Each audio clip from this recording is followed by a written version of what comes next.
Siapa yang hianat kita, siapa yang fitnah kita, ada niat buruk dengan kita, dia lupa ke ada Tuhan yang sedang memerhati kita? Dan siapa yang buat pengkhianatan, Allah akan gagalkan pengkhianatan tu. At the first place, dia mungkin rasa dia menang.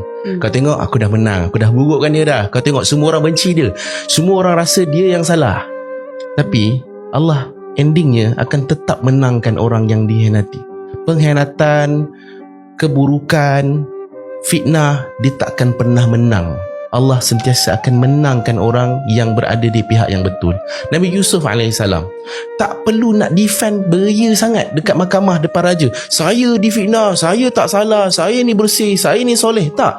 Zulaikha sendiri, isteri Al-Aziz sendiri mengakui Yusuf ni baik.